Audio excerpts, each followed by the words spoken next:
at the end of the first semester, they said, Gus, we have a little surprise for you. We submitted your package early, and based on your performance and your grades, we're able to get you a scholarship to take care of the second half of that first year. Wow. Plus the following 3 years. So my parents got half of that loan money. Yeah, amazing. Thank you, U.S. military, DOD. Yeah, no kidding. It was unbelievable.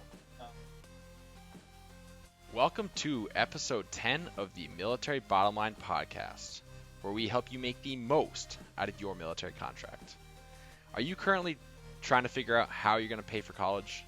Today on the show, I have Gus Yohner. He successfully used the Navy ROTC program to get a 4-year degree from the University of Southern California, a private school entirely paid for by the Navy. He's got a lot of good information and tips and tricks on how to pursue goals and how he accomplishes his goals. I hope you guys enjoy the show. Hey, Gus, thanks for joining me. Thanks for having me. Hey, I know that we've spoken a little bit about your military background, but I'd love to kind of get a big picture of your life and how you ended up joining the Navy a couple years back. Yeah, absolutely. So full disclosure, I was an officer. I know in some conversation circles, that's not necessarily a good thing in jest. We don't discriminate. Yeah, well, thank you. Equal opportunity for everyone, right? So my journey started out, it's kind of a unique situation, I guess, or something I didn't plan for. Growing up, I'd always, through high school, played sports, did well in school, not, valedictorian, but got great grades. I was in some AP courses, and did well. And I always thought I knew I wanted to go to college. But my situation was I come from a very blue collar family. Neither of my parents went to college. None of my grandparents even went. They were like farmers. And we grew up here in San Diego. My dad was a lineman for the gas and electric company. My mom was a secretary or an admin assistant at a junior college. My brother, who's older than me, didn't go to college when he graduated high school.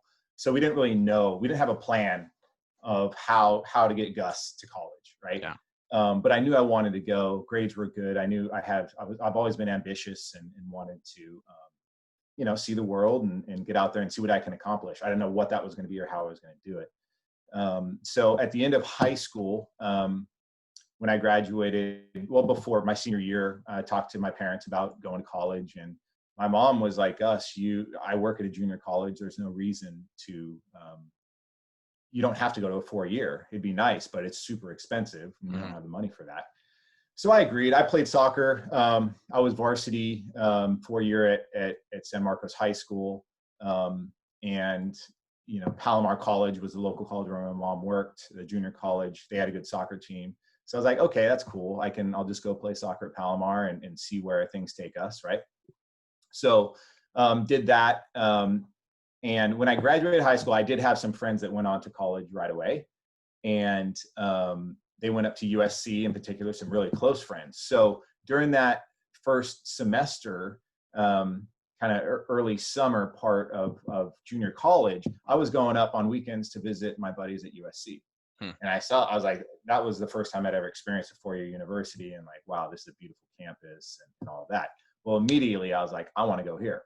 So that's when I started. I guess my personality is when I have a goal, when I finally decide on a goal, I figure out what's my plan to get there, and I map it out entirely. Yeah. And so I decided every course that I took at Palomar College, I was going to make sure it transferred to USC.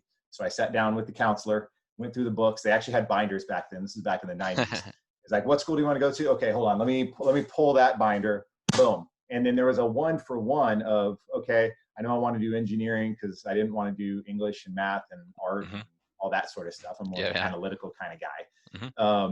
So I knew math and science. So I was taking all of those and all the prerequisites, and I sat down with the counselor and says, okay, I want to make sure every class transfers. And so they did that. That was great. They were able to help me to do that. So flash forward through that first year, I got like 36 units, working full-time too, bagging groceries, doing that whole thing, just trying to, do whatever it takes, right, to achieve your goal. And then I had 36 units that transferred to USC. And then that year I applied and I got into USC. And then our financial aid package came in. And they said, congratulations, you get nothing. You Wow. can, yeah, you can take a loan. To So USC, which is a USC, private school, expensive school. Yeah. it, Mm.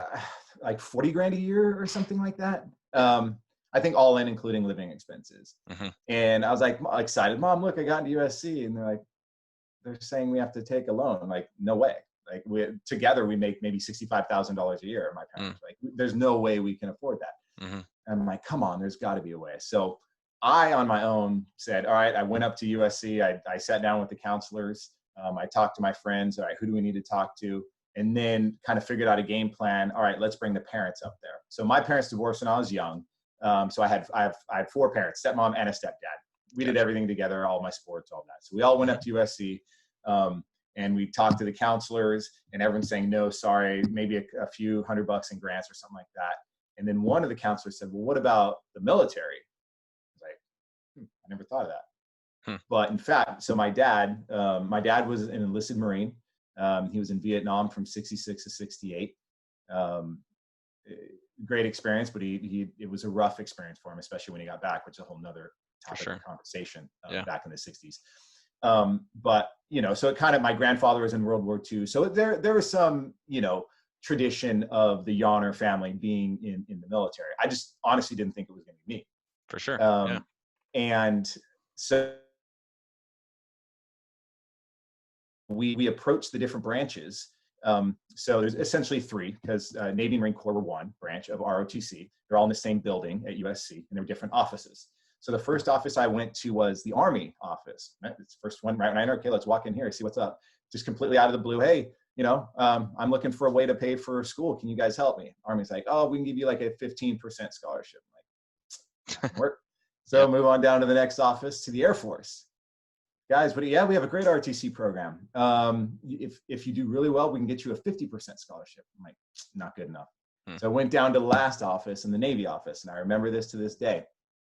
And the Navy was like, absolutely, we give full ride scholarships. You can be in the Marine Corps or you can be Navy. But there's a catch. You got to pay for your first year, and then you apply at the end of that first year for the full ROTC scholarship. Wow. So it wasn't black and white, but all of these things I wouldn't have known had I not just said, I had a goal, I want to achieve that goal, and what are the different options for me to get there? For sure. So walking into that Navy ROTC office was the best thing I ever could have done.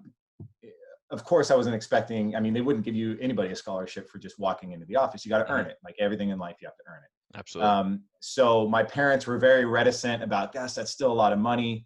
It's like, back then, I think it was like 25 or 30 because the other was the living. So they didn't even calculate that. They were just counting for the tuition and all of that.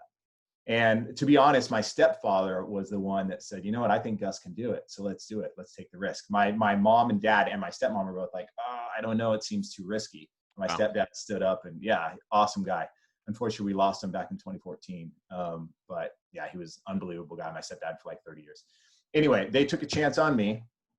So I enrolled into the engineering program, enrolled into the ROTC program, and did work my butt off both in class and at the unit. And how ROTC works in college is Tuesday, Thursdays, they've got you during the school year. Tuesdays, it's show up at 6:30 in the morning in your PT gear and you exercise. Thursdays, you show up typically in your whites and you drill, including with rifles and formations and all those types of things.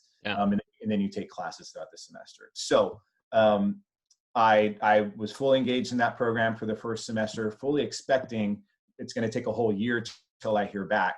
But at the end of the first semester, they said, Gus, we have a little surprise for you. We submitted your package early, and based on your performance and your grades, we're able to get you a scholarship to take care of the second half of that first year. Wow. Plus the following 3 years. So my parents got half of that loan money. Yeah, amazing. Thank you, U.S. military, DOD. Yeah, no kidding. It was unbelievable. So, and then, going through regular college experience, going through the ROTC program every summer, you go active duty. The Marines went with the Marine Corps for a month of summer, and then they came back to school and did the ROTC program.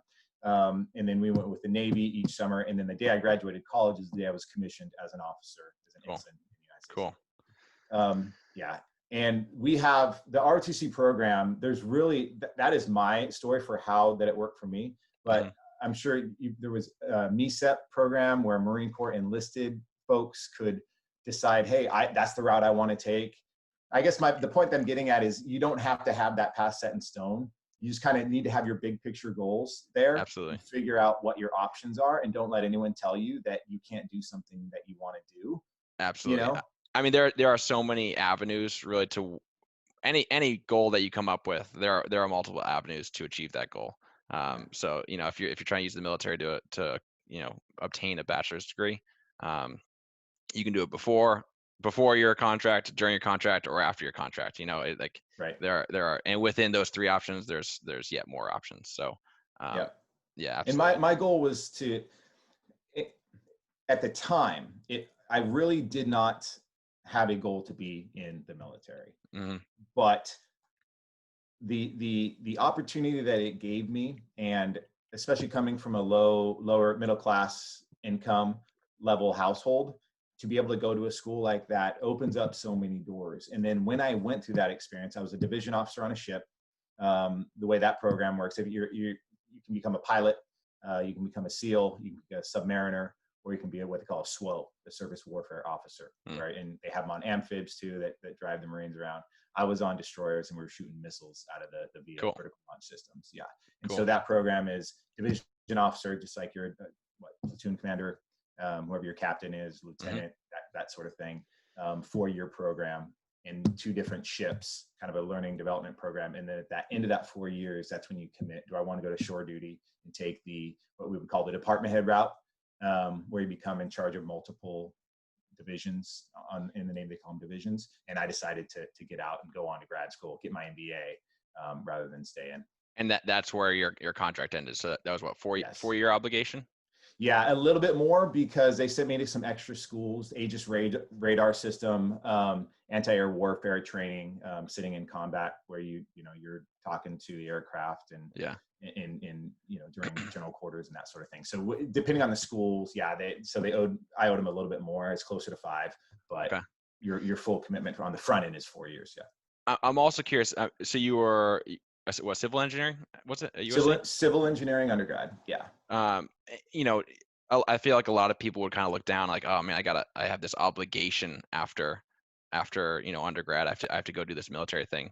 But if you were to compare it to another job right out of college, as far as income goes, do you feel like it was on par, better? Better in some ways. Okay. So it really does matter what you get your degree in. Even if you go into the military afterwards. No, sorry. Okay. If you were just going the civilian route. It kind of does matter. Different degrees, you can command a different sort of premium on your pay there. For sure. But the Navy, the junior officer pay was not bad, honestly. It was comparable. And then plus when you look at, okay, I would have had student loans I'm paying back, add that to subtract that from whatever pay you're getting in this. Yeah. So it's that's really not the big differentiator. Most jobs coming out of undergrad are typically in a range about the same. Now, if you go into grad school and say you want to be an investment banker and work on Wall Street, that's a whole nother path. That's not what 99% of people who get college degrees do. For sure. But the military they've improved their pay. There's extra pays and housing allowances and things like that made it comparable. Yeah. I mean, even if you consider, 1 year at USC at that point in time, you're saying, between 20 and 40, and you just slap 20 and 40 on your income every year for the next 4 years. I mean, that's not a bad deal. Not only that, plus interest, right? And if you spread it out over 20 years, like that debt becomes significant. Absolutely. So yeah. Did they have you do anything with civil engineering within the Navy, or did they kind of put you in a little offshoot? Nothing. Has nothing to do with it. So, and that's another thing about college in general is the way I look at it and the way it worked out for me, and there's a lot of people I know that don't do what their degrees are. No doubt. I mean, I'm in medical sales right now. And when I got out of the Navy with my civil engineering degree, I went to grad school at University of San Diego and got my MBA in business. So, and then I right away got into the medical device industry, and I've been doing that since 2003. Never once have I taken a civil engineering job. Yeah. It's And really about, go ahead. I was going to say, so you went to grad school, and I assume you still were able to use, maybe at that point it was the Montgomery GI Bill? So I got out in 2003. War started in March. I was out in September, trying to leave for the last 2 months. They didn't have the GI, like I believe it's 9/11 GI Bill. Yeah, now or it's post 9/11. Yeah. Okay, yeah. So they didn't have that program. Fortunately, I got lucky again. The company that I worked for, the medical device manufacturer, they had a program where they'll pay for your degree. So I went to USC, paid for by the Navy, and then USD, also a private school. That company I worked for at the time paid for it. So I kind of lucked out. But again, your opportunity is what you make it. You make your own luck in a lot of ways. Like I was gonna say, I mean, you put in the work to get quote unquote lucky, you know. So it's not like you just showed up and all of a sudden people are giving you stuff. It's funny. The harder you work, the luckier you get. Yeah, I like that quote. Yeah. And it And sounds like, I mean, it sounds like you've made a habit of betting on yourself also, which has served you well. And I mean, how do you feel? There's a double-edged sword to that. Yes. Yeah. So just like anything, there's two sides to every coin. So yes, in some cases, my confidence has served me well. In other cases, people think that I'm a cocky jerk sometimes, so it's, especially when you're young and immature and like, you're not self-aware in terms of how you come off and interact with other people. That can be, but that's what life is. It's about growing and learning about what your strengths are, right? What's unique about you, what you do best, what you want to accomplish, and then go out there and get it done. So yes, it has worked out for me in the sense that I've always been kind of not so much confidence in the deliberation process, but once I make a decision to achieve a goal, then I'm all in. Yeah, absolutely. I'm all in. There's no wavering or anything. I see it through, and you don't quit. Don't ever quit. I'm not sure what other way there is to accomplish a goal. I don't know if you can like half-heartedly pursue a goal, but I guess it's dependent on the individual. It does depend on the individual. I like it. So yeah, I mean, clearly you've illustrated that there are multiple ways to pay for college and grad school at that. If somebody were trying to figure this out and the best way to go about paying for college, I mean, is it something that you would recommend? Was it worth the 4 years? Was it worth all the heartache and work for that? Yeah. So I really think that college is important, but it doesn't necessarily have to be for everyone, right? If that's not a goal of yours per se, there's still ways to achieve, find out what your goals are. What are your life goals, right? And especially when you talk about in terms of income, because that's probably the most rudimentary way of thinking, going to college or not going to college. I'm going to make more money if I go to college. That's not true.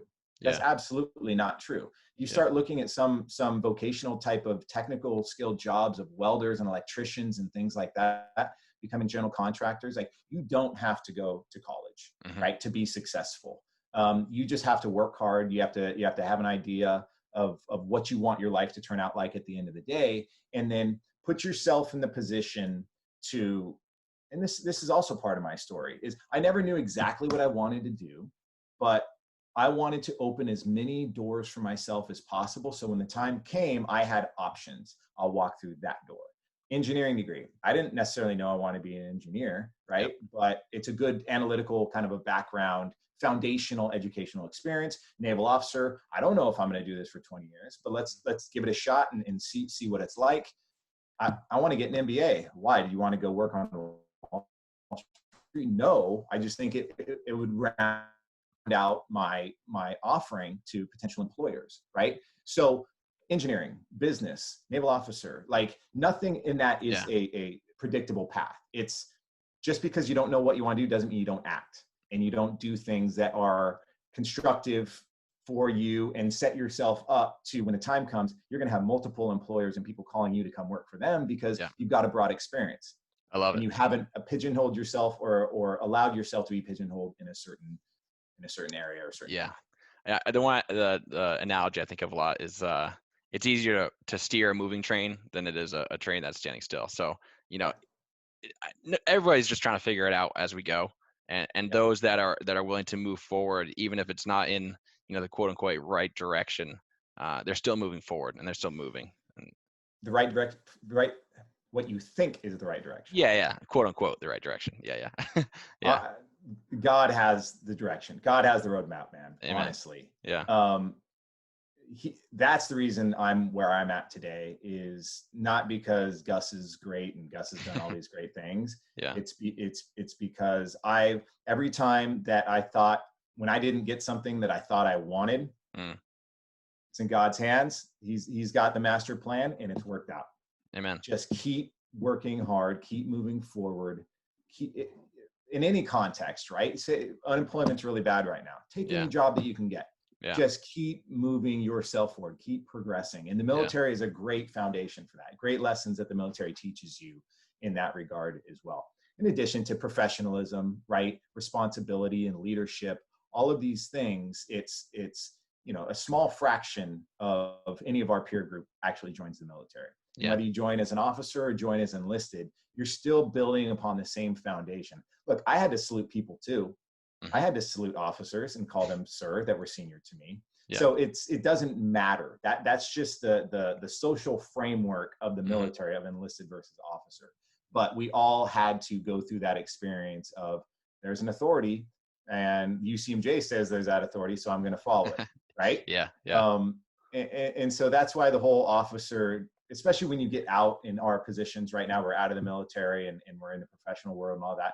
The distinction, it's so big then when you're in, but if you look at it outside and after the fact, the distinction, it blurs even more and more. And you come to this experience where we essentially went through the same types of things. Granted, I didn't go through boot camp or whatever. There's different functions or activities that I didn't do, but we experienced a lot of the same things. And we took away a lot of the amazing experiences, relationships, camaraderie, all those types of things, whether you're enlisted or an officer, right? Yeah. And it's the military that helped lay that foundation for our professional careers and give us a lot more opportunity and build our character and make us into better people, right? That we can then go out and try to influence others, help others figure out what's their path. How can we help others with our experiences and what we've done? How can we kind of shed some insight on, look, I know it seems crazy right now. You're 18 years old. You don't know exactly what you want to do.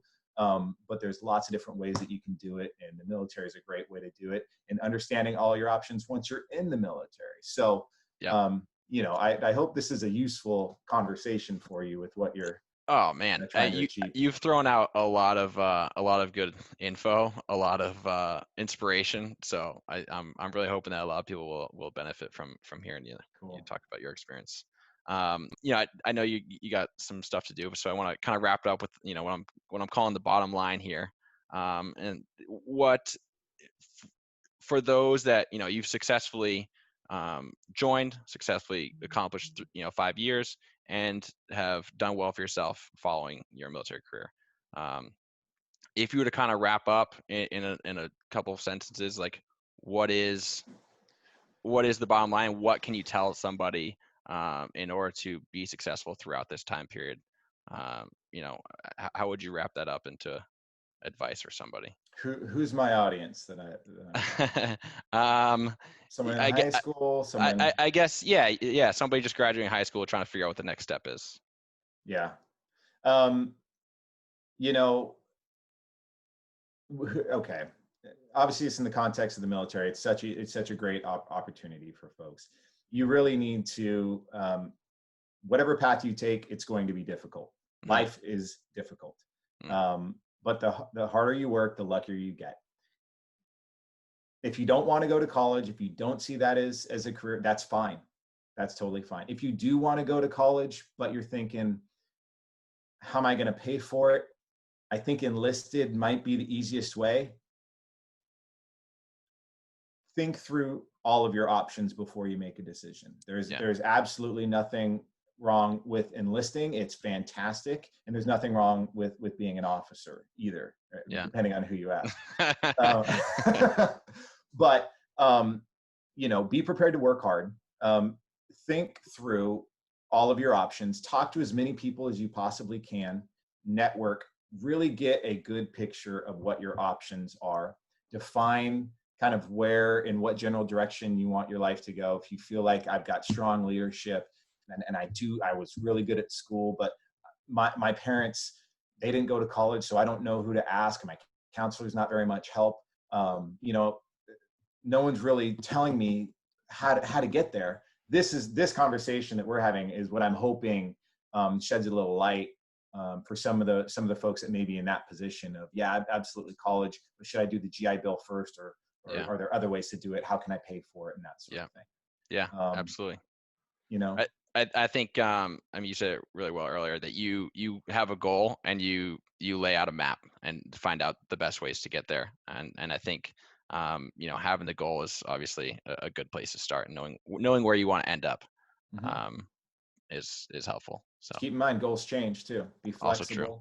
Yep. Keep your options open. We have a strong faith that guides our lives and our decision-making process, and the lens through which we perceive events happening to us in life. So I think that's been very beneficial.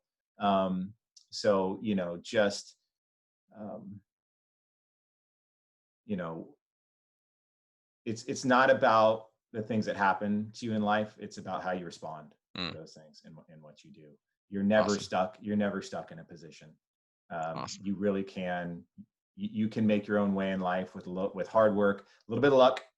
I'm evident of that. A little bit of luck goes a long way. But again, just keep working hard, network, create relationships, move the ball forward in any way in your life that you can, whether that's getting a part-time job that you're not going to do forever, but it's going to help pay the bills and build that character. And who knows who you might meet taking that step, taking this next adventure. You never know who you might meet. Absolutely.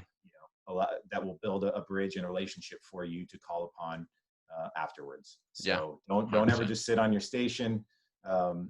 Keep it moving forward and find whatever ways you can to be successful. And whether that's enlisting, going that route and then into electrician or something along those lines, or enlistment into MECEP program, into an ROTC program, or into warrant program, or going the officer route directly out of high school through ROTC or the academies.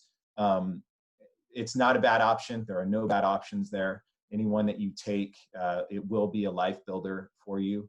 But just make sure that you fully understand and what all your options are, and you're not too proud to ask for help or tell people you don't know certain things, right? Because that's only gonna help you the more that you try to expand your visibility on what your options are. Then there's no way you can make a bad decision. Absolutely. I love it. It's a lot of gold there, Gus. I appreciate it. Thanks for your time. My pleasure. I didn't know this was turning into a motivational speech segment, but I'll take it. I love it. I love it. And that's what some people need to hear. So, whatever you have to say and to encourage people, I'm all ears, and hopefully other people are too. Hope I can help. Awesome. Thanks, Gus. All right, Jason. You bet.